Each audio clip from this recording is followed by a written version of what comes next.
오늘은 우리가 매주 주일마다 드리고 또 새벽에도 또 드리고 또 이렇게 또 수요일 날에도 드리는 이 예배에 대해서 한번 생각해 보고자 합니다. 예배가 과연 무엇인가? 예배는 무엇이라고 생각합니까?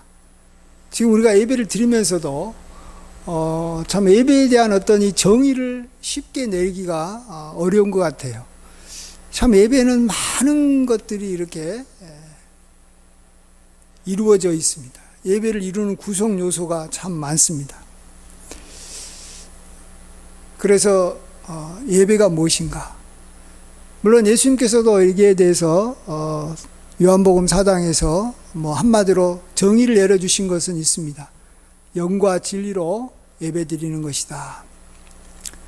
그렇지만은 우리 하나님은 여러 비유를 통해서 특별히 여기 혼인잔치 비유, 자기 아들이 혼인을 하게 됐을 때 그 백성들을 이렇게 모아서 혼인잔치 하는 걸 통해서 예배가 무엇인가를 이렇게 우리에게 알려주신 것을 보게 됩니다.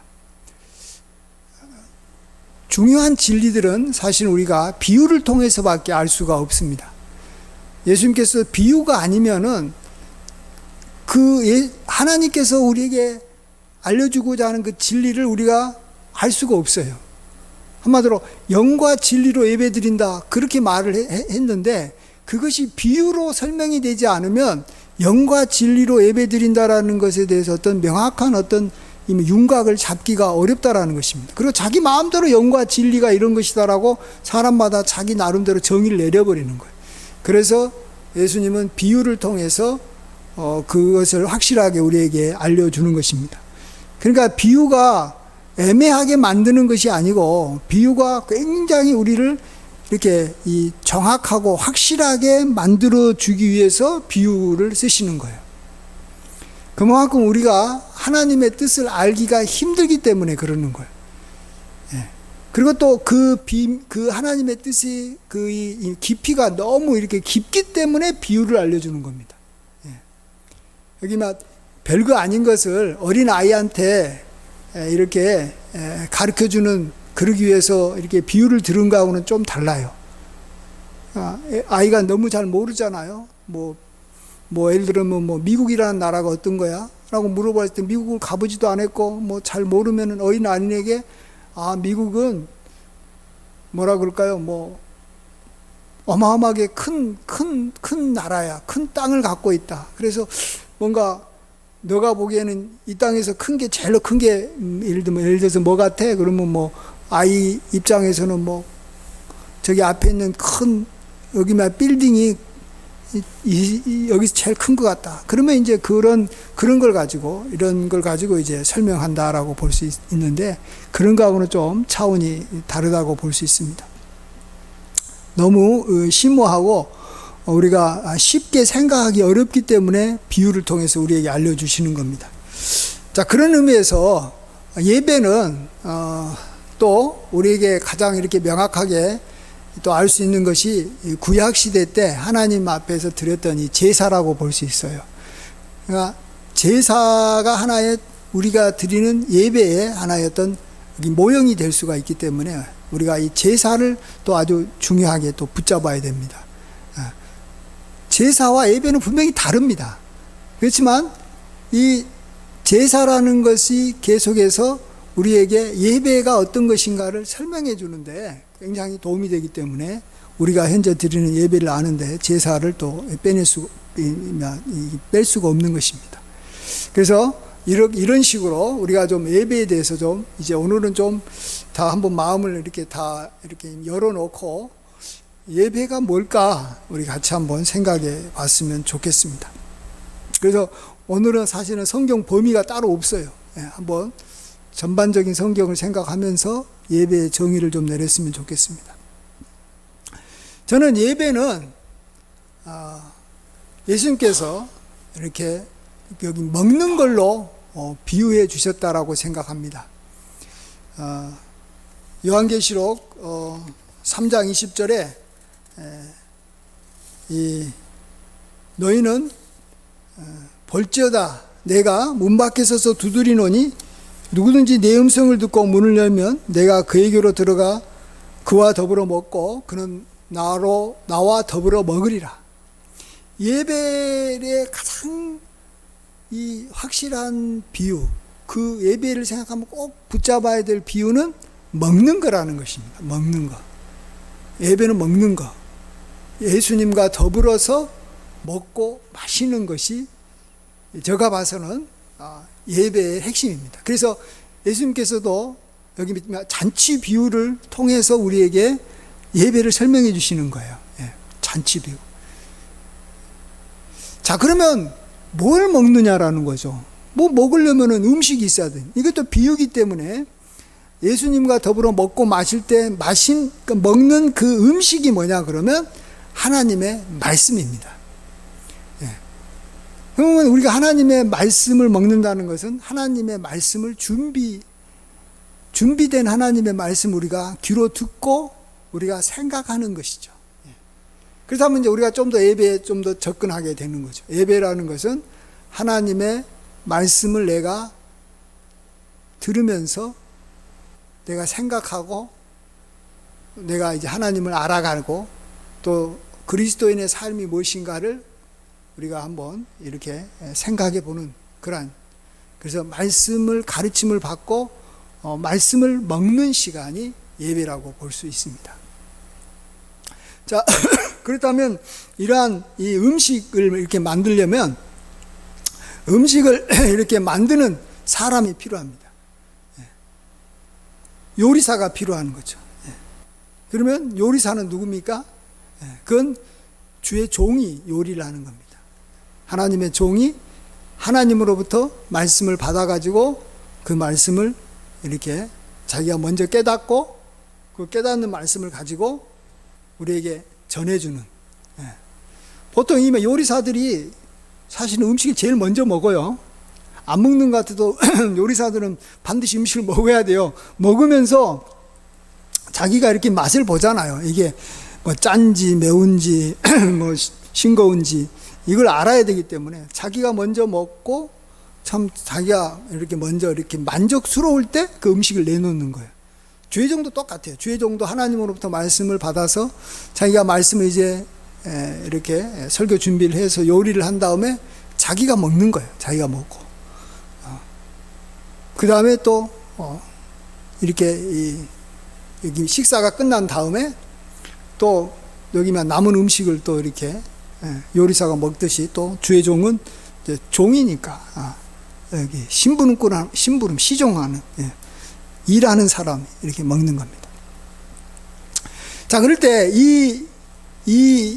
여기 식사는 하나님 앞에서 드리는 식사는 우리가 어마어마하게 큰 잔치라고 생각을 해야 됩니다. 지금 우리는 지금 이렇게 몇 명밖에 없지만 그래도 우리는 예배를 드릴 때는 이건 하나님께서 주관하셔가지고 하나님께서 이렇게 배설한 준비한 큰 잔치다라고 믿어야 됩니다. 그게 예배 드리는 사람의 자세입니다. 왜 그러냐 그러면 보세요. 누구랑 이렇게 식사를 하는데 좀 이렇게 좀 가난한 사람 집에 가가지고 식사를 하면요, 내가 그한테 대접을 받아도 굉장히 부담스러워요. 왜냐하면 음식을 준비하는 것도 힘들고 또 그릇을 통해서 그가 얼마나 이렇게 고생했겠어요. 또 가난한 사람은 이 준비를 또 이렇게 본인이 뭐 또 직접 해야 될 수도 있고 또 식사를 이렇게 대접한다라는 게 쉬운 일이 아닙니다. 그렇지만은 부유하고 큰 집일수록 특별히 뭐 왕이 어떤 이 식사를 준비하면 그것은 식사라고 그러지 않고 정말 잔치라고 할 정도로 크게 준비하고 또 그걸 준비하는 사람들도 참 많습니다. 음악을 준비하는 사람도 있고, 그렇지만 가장 중요한 것은 여기 식사를 준비하는 사람일 것입니다. 식사를 준비하는. 근데 그 식사는 요리사가 준비하지만 왕이 모든 걸 주도해 가지고 왕의 곳간에 있는 그러한 짐승과 이 곡물들, 이 풍부한 모든 것들을 다 이 요리사는 자기 마음대로 쓸 수 있는 거죠. 무한정 이 식자재가 이렇게 요리사에게 제공되는 겁니다. 그리고 그 왕의 잔치에 참여하면 많이 먹을 수도 있지만 아까 말한 대로 가난한 어떤 친구가 나를 대접했을 때 느꼈던 부담감은 전혀 느끼지 않는 거죠. 왕의 잔치니까 나는 가서 그냥 공짜로 또 은혜롭게 너무 기쁘게 내가 그냥 받아서 먹는 것입니다. 자, 그럴 때 우리는 이 하나님의 이미 자녀로서 이것이 하나님을 이렇게 섬기는 것이다라는 걸 또 우리가 생각해 봐야 됩니다. 예배는 자녀가 아버지 하나님을 섬기는 아주 중요한, 하나님을 섬기는 방법들이 많이 있지만 최고로 섬기는 것이 예배라는 거예요. 그러니까 아버지하고 아들하고 관계에서 서로가 가장 원하고 또 가장 즐거워하고 또 기뻐하고 이렇게 함께하는 가장 좋은 시간이 이렇게 식사 시간인 것입니다. 그것도 매일 만일 이 부모와 자녀가 식사를 한다면 이것처럼 귀한 게 없다라는 걸 아셔야 됩니다. 그게 우리에게는 여기 새벽 기도회 같은 겁니다. 새벽 예배 같은 것이 우리 매일 하나님 앞에서 말씀을 듣고 함께 식사를 하는 겁니다. 이렇게 매일 식사하는 사람이 바로 가족이고 자녀만이 누릴 수 있는 특권인 것입니다. 자녀가 아버지를 섬길 수 있는 가장 귀한 것이 식사예요. 제가 아는 어떤 이 부잣집, 굉장히 이렇게 돈 많은 부잣집에 그 이 아들이 몇 명 있는데 그 아들 중에 한 사람이 이제 아버지로부터 이제 뭐 돈을 많이 물려받아 가지고 이제 의료 여기 수의법을 하고 있는데 그 이 아들이 아버지를 이렇게 섬기는 방법이 굉장히 좀 다른 아들하고는 좀 특이하고 다른 사람하고는 특이합니다. 이게 뭐냐 그러면 이제 아버지랑 같이 사는 건 아니고 아버지 어머니 집 근처에다가 집을 얻어놨어요. 아주 가까운 데다가 집을 얻어가지고 그 부부가 이 아들 부부가 매일 아침 식사는 항상 그 아버지의 집에 가가지고 식사를 하는 거예요. 아버지의 집에 가가지고 거기서 먹고 아버지랑 대화하다가 이렇게 나오는 그것을 매일 반복해요. 근데 그것이 이 아들이 갖고 있는 이 특권인과 동시에 아버지를 섬기는 가장 최고의 섬기는 방법이에요. 그래서 그 아버지가 그 아들 부부를 얼마나 사랑하고 귀하게 여기는지 몰라요. 나랑 같이 식사를 한다라는 거예요. 식사를 하면서 무슨 뭐 이렇게 뭐 음식을 먹으면서 같이 대화도 하지만 대화는 많이 안 하죠. 매일 만나니까. 그러지만 어쨌든 이렇게 식사를 같이 하는 겁니다. 예. 자, 근데 그러한 이 아버지는 굉장히 부자이기 때문에 그 매일 아침마다 이렇게 아들이 가가지고 식사를 하는 것은 아무런 부담이 되지 않는 거예요. 왜요? 그 집은 부자이기 때문에 요리사가 있고 또 이렇게 요리를 만드는 사람 따로 있고 다 이렇게 준비하는 사람 따로 있어가지고 가면은 이 풍성하게 이 음식이 차려져 있는 거예요. 그렇죠? 그리고 그 식사에 초대받는 사람은 오로지 아들만이, 자녀만이 초대받는 거예요. 아침 식사에 누가 초대받겠습니까? 그 밑에 뭐 다른 사람들은 같이 이렇게 식사도 하지도 않죠. 그 집에서 일하는 다른 식구들은 자기들은 또 부담스럽고 주인하고 식사하는 것 자체도 부담스럽고 따로 식사하고 자기들끼리 식사하지만 그 아버지랑 식사하는 사람은 그 아들 부부인 것입니다. 자, 우리도 하나님의 자녀이기 때문에 우리는 하나님께 나아가서 일정한 시간을 정해놓고 그곳에서 하나님의 말씀, 주의 종이 준비한 하나님의 말씀을 듣는 시간을 이렇게 정기적으로 갖게 되면 그것이 아버지가 우리에게 원하는 것이고 우리도 정말 그걸 통해서 아버지를 섬기는 방법이라는 걸 아셔야 됩니다. 이게 최고로 그 아버지를 섬기는 방법이에요. 하나님을 섬기는 방법이에요. 음식을 내가 맛있게 먹는 거예요. 그 앞에서 맛있게 먹는 모습을 부모에게 보여드리는 거예요. 그것이 부모에게는 다른 것이 필요 없어요. 그것이 기쁨인 것처럼 건강하게 자라는 것을 보여주는 것이 부모에게 기쁨이 되는 것처럼 우리도 하나님의 말씀을 듣고 기뻐하는 것을 하나님은 우리도 그 가운데서 이렇게 말씀을 들어서 은혜를 받지만 하나님 아버지를 굉장히 기쁘게 하는 것입니다. 자, 보십시오. 음식은 우리의 몸을 우리의 이 땅에 살아가는 데 필요한 육신에 꼭 필요한 그러한 영양분을 제공하고 그것이 우리에게 이게 적절하게 들어와야지만 우리가 살아갈 수 있는 것입니다. 마찬가지로 우리가 하나님의 자녀로서 우리가 살아가려면 우리는 하나님의 말씀을 우리가 끊임없이 먹어야 됩니다. 사람이 떡으로만 사는 것이 아니라 하나님의 백성은 하나님의 입에서 나오는 말씀을 우리가 먹으면서 살아가는 것이죠. 그래서 그 하나님의 말씀에는 하나님이 누구신가도 나와 있고 또 우리가 어떻게 살아야 되는가도 알 수 있고 하나님의 뜻이 무엇이고 우리가 이 땅을 지혜롭게 살아가는 방법이 무엇이고 또 우리가 잘 알지 못했던 이 영적인 세계, 그것이 보이지 아니하는 그런 영적인 세계가 무엇인지도 말해주고 또 우리의 앞으로의 삶에 또 무슨 일이 어떻게 일어날 것인지 우리가 대략 이렇게 예상할 수 있도록 또 우리의 이미 갈 길도 우리에게 보여주는 것이 바로 하나님의 말씀이기 때문에 그렇습니다. 물론 우리가 이렇게 식사를 할 때 꼭 이렇게 음식만 먹는 것은 아닙니다. 음식만 먹는 게 아니고 이렇게 주변에 아까도 말했듯이 이렇게 음악도 좀 이렇게 틀어지듯이 우리가 하나님 앞에 찬양도 할 수도 있는 것이고 또 음식을 먹으면서 아버지한테 뭔가 이렇게 부탁도 하잖아요. 오늘 내가 이런 것들이 뭐 있는데 이것 좀 도와주세요라고 아버지에게 부탁하듯이 예배 드릴 때 우리가 기도도 있는 것입니다. 기도 하나님 앞에 간구하는 시간도 있을 수도 있는 것입니다. 또 예배 시간에 뭔가 재미있는 어떤 유머도 서로 오가면서 기쁘게 할 수도 있는 것입니다.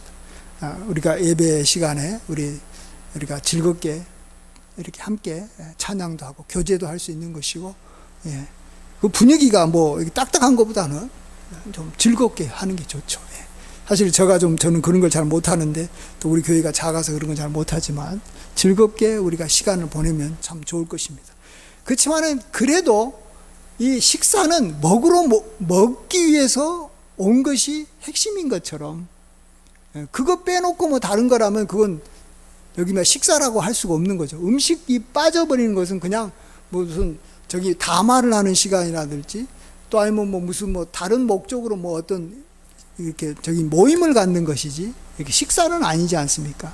그리고 식사는 정기적으로 이루어지는 것처럼 우리도 하나님의 이렇게 말씀을 이렇게 먹는 시간이 이렇게 정기적으로 정해져 가지고 우리 하나님의 말씀을 이렇게 듣는 그것이 예배에 있어서는 가장 큰 핵심일 수밖에 없는 것입니다.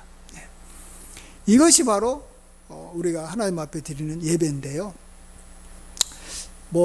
좀 다른 비유도 좀 있지만 이 예배 때 좀 조심해야 될 것이 하나 있는데 그것이 이 잔치 자리에서 한 번은 어떤 사람이 예복을 입지 않고 들어온 거예요.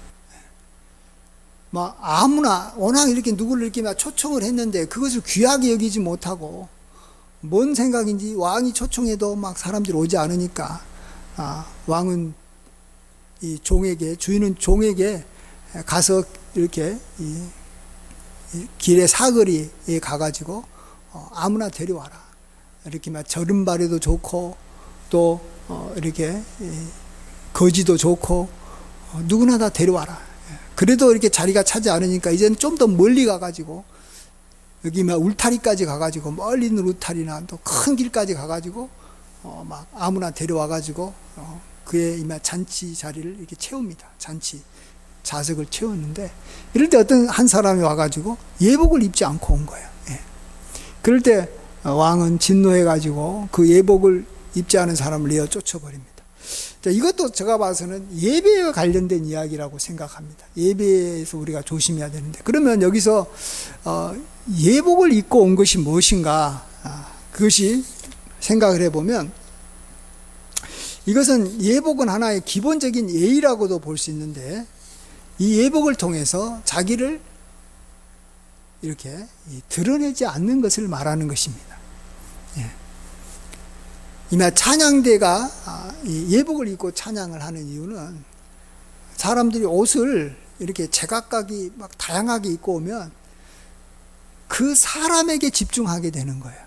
옷을 화려하게 입고.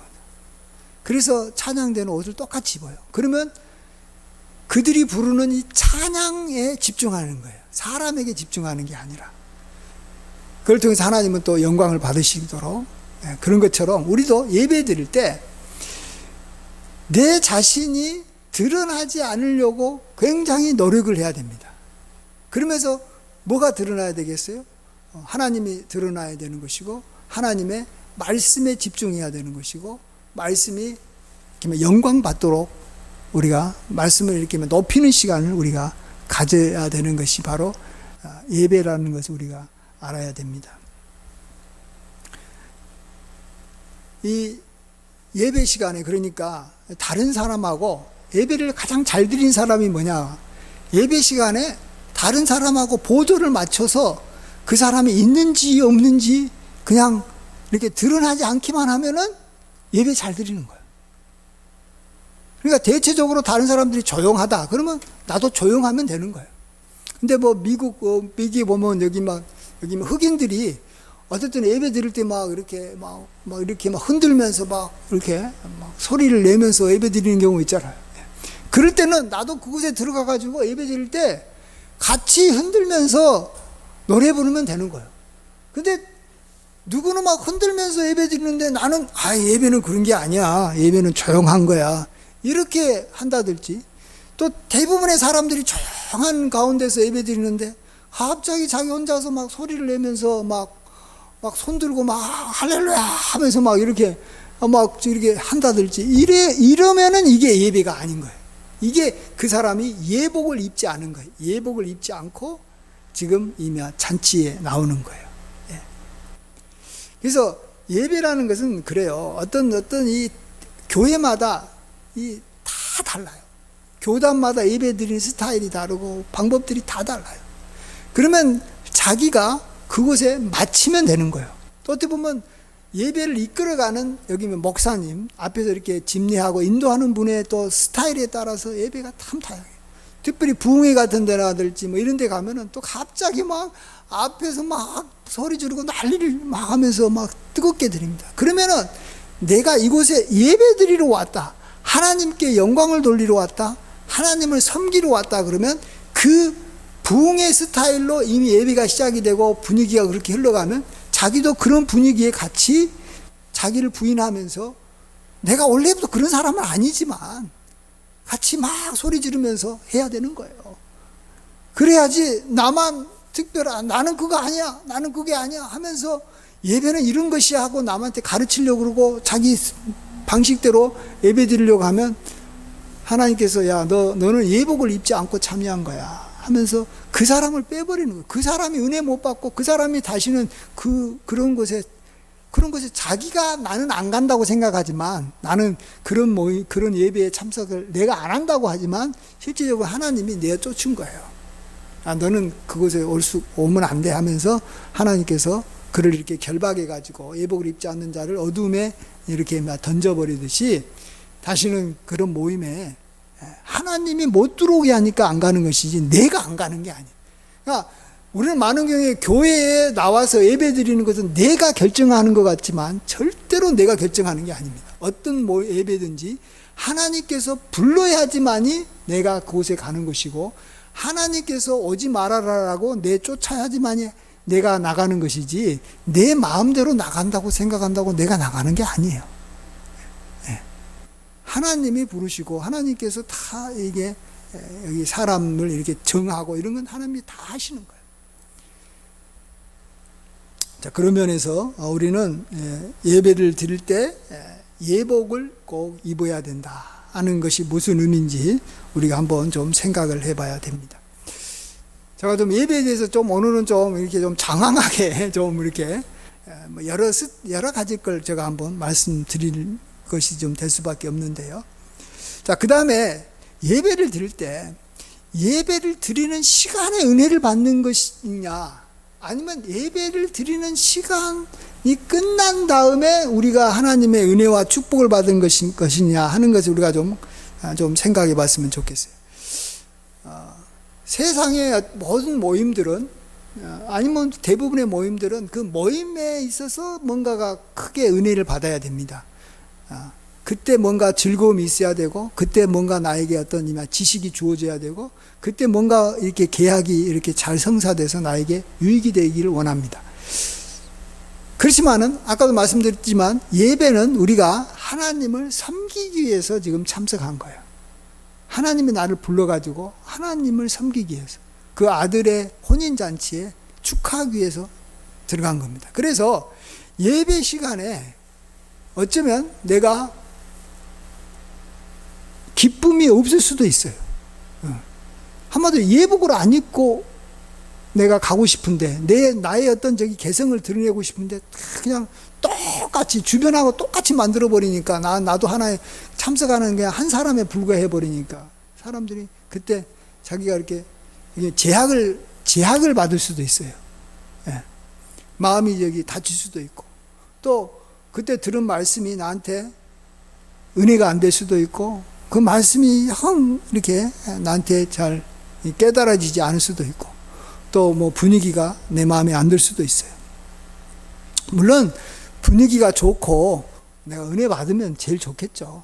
그렇지만 우리가 하나 알아야 되는 것은, 우리가 이 예배에 이 참석을 해야지만이 예배 이후의 삶이 보장된다라는 사실을 알아야 됩니다.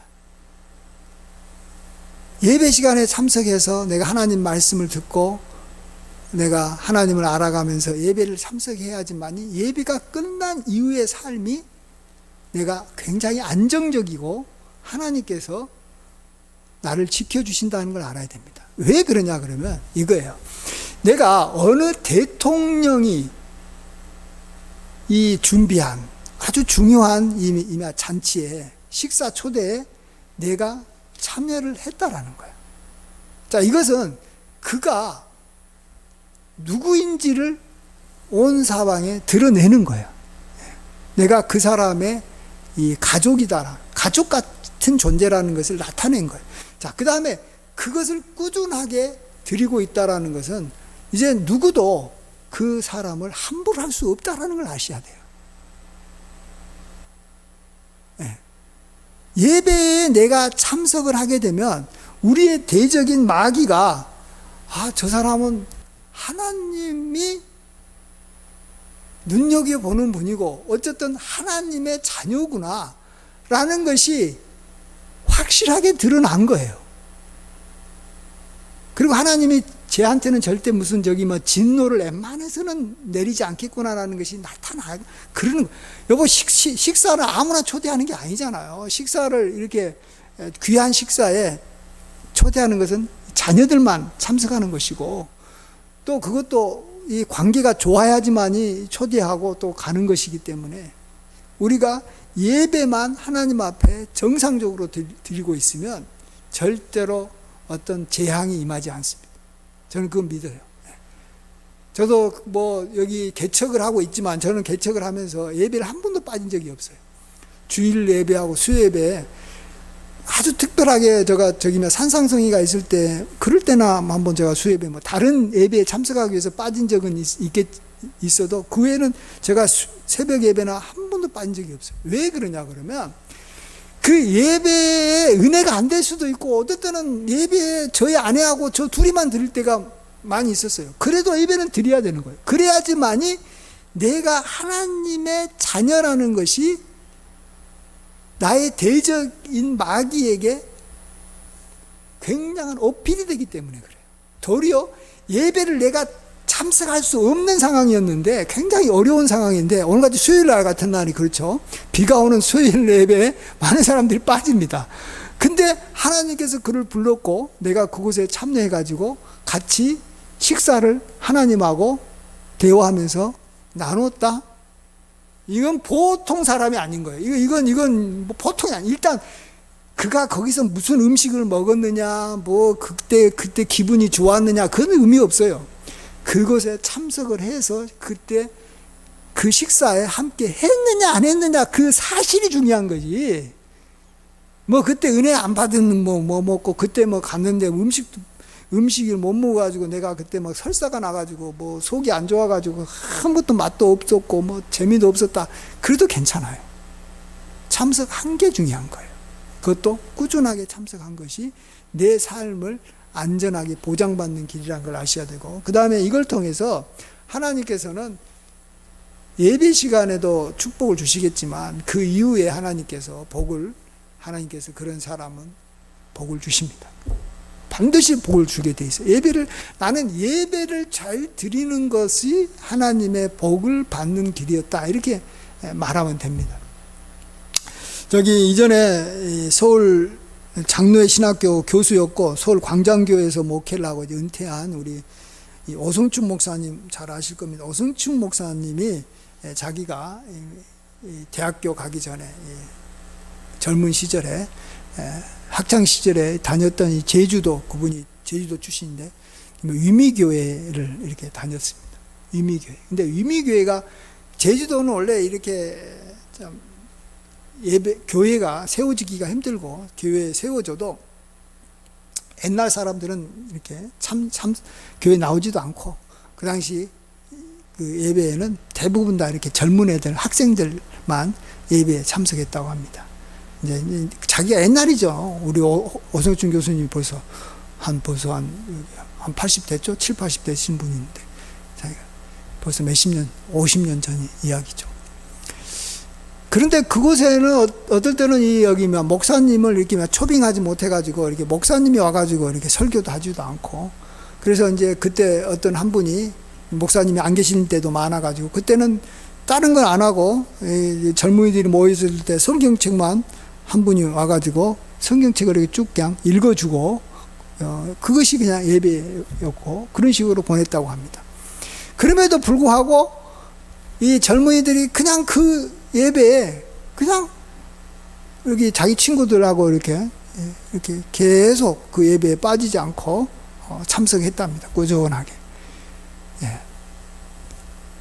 우리가 말한 대로 뭐 훌륭한 설교를 한 것도 아니고, 거기에 뭐 찬양대가 있는 것도 아니고, 그냥 교회에 모여서 같이 목사님이 있으면 설교 듣고, 목사님이 없을 때는 그 장로님이나 장로님 같은 분이 오셔서 성경 봉독을 해주고, 성경 읽기만 하고 그냥 거기서 기도하고, 그러다가 이렇게 끝난 거죠. 예배. 그런 식으로 드렸는데, 참 놀랍게도 먼저 이 오성춘 교수님이 벌써 자기 같은 이 제주도 출신의 그 사람이 자기가 장신대, 우리나라에서 가장 큰 이 신학교 교수로서 자기가 지금 이렇게 교수가 되어 있다라는 거. 그뿐만 아니라 자기하고 같이 그때 참여했던 사람들 보니까, 이제 자기 나이 또래 사람들 보니까 여기 박사만 해도 여기 10명 이상이 되고, 또 거기서 목사가 여기 30명 이상, 그 유미교회 자기와 같이 예배드렸던 그쪽에서 이제 선후배 이렇게 하면서 다 해보니까 한 30명 이상이 유미교회 출신의 목사들이 지금 활동하고 있고, 훌륭한 분들이 많이 나왔다라는 거예요. 그래서 오성춘 교수님이 그때 수업하면서 자기는 이해가 안 된다는 거예요. 그때 무슨 설교를 하고, 그때 뭐 은혜 받는 것도 아니고, 그냥 뭐 집에서도 뭐 별로 뭐 이렇게 뭐 예배 교회 간다고 뭐 환영 받는 것도 아니고, 교회가 뭐 이렇게 큰 것도 아니고, 별로 아무것도 안 한 그곳에서 그냥 예배만 참석을 해. 그 예배 참석하고 그냥 꾸준하게 그냥 그곳에서 기도하다가 나오고 그러게 했는데, 하나님께서 그 사람들한테 이렇게 축복을 많이 해주신 것을 보고, 또 자기에게 임한 축복을 보고, 자기도 이게 웬 은혜인가, 물론 놀라운 하나님의 은혜인데 참 이해하기가 힘든 은혜를 자기가 받고 있다라고 말해주고 있습니다. 그렇습니다. 예배는 섬기는 겁니다. 내가 좋아서 그곳에 가는 것도 있겠지만, 내가 좋지 않아도 섬기는 사람은 좋지 않아도 기분이 나빠도 섬기는 거예요. 영어로 서비스잖아요. 서비스. 예배가 서비스. 서비스라는 게 뭐예요? 서비스예요, 말 그대로. 나는 고생하면서 서비스예요. 예배, 여기 히브리어로도 예배가 그런 뜻이라는 거예요. 서비스라는 뜻이에요. 섬기는이라는 뜻이에요. 아바드가 봉사라는 뜻이에요. 그래서 왜 봉사가 필요하냐 그러면, 여러분, 봉사를 하게 되면, 섬기게 되면 나중에 그거에 대해서 보상을 받아요. 그러나 내가 즐기게 되면, 내가 이게 기쁘게 하게 되면 그 이후에 상이 없는 거예요. 내가 즐겼기 때문에. 내가 남의 집에서 봉사를 하게 되면, 섬기게 되면 나중에 월급을 받지만, 하지만 내가 그냥 좋아서 그곳에 가서 즐기면 그 다음부터는 월급이나 뭐 이런 게 없는 거예요. 내가 좋아서 하기 때문에, 내가 아마추어로 했기 때문에. 그래서 우리는 하나님 앞에서 우리는 이렇게 섬기는 자세로 하는 게 훨씬 더 예배하는 데 좋다. 내가 물론 내 마음이 기쁘게 섬기면 최고로 좋겠지만, 기쁨하고는 상관이 사실은 그렇게 없는 것이 예배예요. 여러분, 구약시대 때 제사가 우리 지금 신약시대 때 예배에 하나 했던 모형인데, 제사 드릴 때 제사장이나 그 제사로 들어오는 사람이 무슨 기쁨이 있겠어요. 자기 돈 나가죠. 짐승 사가지고 와가지고 짐승 드려야 되는데 그것도 뭐 만만치 않죠. 그 다음에 그 짐승을 죽여야 되잖아요. 거기서 나오는 피가 얼마나 이 냄새가 독해요. 이게 결코 저기 무슨 그 시간이 뭐 즐겁거나 무슨 저기만 낭만적인 시간이 아니에요. 제사 드리는 시간이. 이건 정말로 말 그대로 저기 피비린내 나는 그런 장면들을 보고 냄새를 맡아야 되고, 그 다음에 여기 화목제물 빼놓고는 거기 있는 이 짐승들 다 하나님께서 다 여기 불태워가지고 저기 화재와 이런 여기 번제로 다 하나님 앞에 그냥 다 이렇게 올려드리고, 그냥 없어요. 남는 게 별거 없어요. 손해만 본다고 볼 수 있죠. 손해.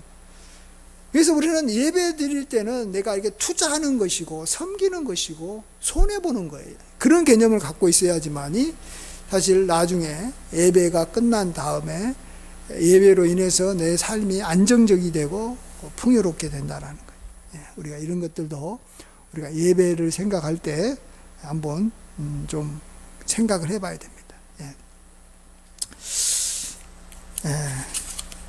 이제 마지막으로 좀 간단하게 정리를 좀 해보면, 사실은 우리가 예배를 드리는 데 있어서는 우리는 사실은 섬기긴 섬기지만 우리는 준비할 것은 사실은 아무것도 없다. 왜냐하면 예배의 핵심은 말씀을 우리가 이렇게 먹는 시간인데, 그것은 주의 종이 말씀을 고생해가지고 준비하는 것이지, 예배에 참석한 우리 성도님들은 뭘 이렇게 준비할 게 없는 거예요. 내가 이렇게 싸가지고 갈 것도 없어요. 그냥 몸만 와서 이렇게 말씀만 먹으면 되는 거예요. 그것이 하나님께서 우리에게 원하시는 예배의 가장 중요한 핵심적인 내용이다. 그래서 영과 진리로라는 말을 했다고 생각합니다. 영과 진리 그러면 무슨 말인지 잘 이해가 안 되지만, 영으로라는 말은 뭐냐 그러면 하나님의 능력으로 했다라는 거예요. 하나님께서 하신다라는, 성령이 알아서 성령이 주관했다는 뜻이고, 그 다음에 진리라는 것은 말씀이에요. 이제 말씀을 내가 먹는 거예요. 이거 나는 아무것도 안 하고 성령이 하셔서 이 진리의 말씀을 내가 먹는 시간, 그것이 영과 진리로 예배드린다. 그러니까 그냥 영과 진리로 예배드린다 그러면 이게 무슨 말인지 전혀 이해가 안 되지만, 아까 말한 대로 여러 이렇게 비유들을 우리가 생각을 해봐야지만이 영과 진리로 예배드리는 것이 이런 거겠구나라고 우리가 이렇게 추론해 낼 수 있는 겁니다. 그래서 우리가 하나님의 생각을 우리가 뽑아낼 수가 있는 것입니다. 그리고 예배는 절대 우리가 예복을 입고 와서 다른 사람하고 같이 맞춰 나가야지, 절대로 예배 시간에 자기를 드러내면 안 됩니다. 목사도 마찬가지고, 목사도 너무 자기를 드러내면 안 돼요. 또 뭐 장로님이라고 해가지고 또 뭐 드러내면 안 돼요. 나는 또 저기 초신자라고 드러내면, 나는 어린아이라고 드러내면 안 되고, 가능하면 그냥 이게 완전히 여기 묻혀서 예배 드려야 되고, 아까 말씀드린 대로 예배 스타일이 막 다양하고 교단마다 다양하고 이럴 때는 우리가 맞추는 것이지, 가장 조심해야 되는 건 내가 예배는 이렇게 드려야 된다라고 내가 예배를 기획해가지고 예배를 마음대로 이렇게 하면 안 됩니다. 진짜 그것은 우리가 다시는 예배에 참석하지 못하게 되는, 그래서 하나님께서 못하게 막아버리는 그러한 그 이유가 되기 때문에, 우리는 그냥 예배 그러면 내가 그냥 아무 생각 없이 나는 그냥 허기진 그런 가난한 심령으로 참석만 하는 거예요. 그래서 말씀 먹는 거, 그리고 섬기는 거예요. 그것이 섬기는 것이지 뭐 따로 섬기는 게 없어요. 예배가 그 자체가 섬기는 거기 때문에 이런 마음으로 우리가 예배를 드리게 되면 하나님께서 우리를 이렇게 축복해 주시고, 또 우리 악한 마귀가 우리를 절대 넘어뜨리려고 우리에게 이렇게 다가오지도 않습니다. 굉장히 안정적이고 기쁘게 그 이후에 예배 드린 이후의 삶을 우리가 잘 살게 되는 줄 믿습니다. 힘있게 살게 되고 권위 있게 살게 되는 우리 모두가 되기를 간절히 축원드립니다. 기도하겠습니다. 아버지 하나님, 참으로 예배가 깊고 깊어서 비유로밖에 알 수가 없는 것이 예배지만, 아버지 하나님, 우리가 한번 하나님 말씀을 한번 두루 생각해 보면서, 비유를 생각해 보면서, 또 제사를 생각해 보면서 아버지 하나님 예배를 생각했습니다. 우리의 묵상이 하나님 앞에 상달되고 또 하나님으로부터 온 귀한 묵상인 줄 믿사오니, 주여 이 말씀 우리가 붙잡고 그 말씀으로 살아가서 우리 예배가 하나님께는 영광이요 또 우리에게는 참으로 축복이 예비되고, 또 우리가 안전하고 평온한 이 땅에서의 삶을 살아가는 그러한 이유와 근거가 될 수 있도록 은혜 베풀어 주시옵소서. 감사드렸고 존귀하신 예수님의 귀하신 이름으로 기도하옵나이다. 아멘.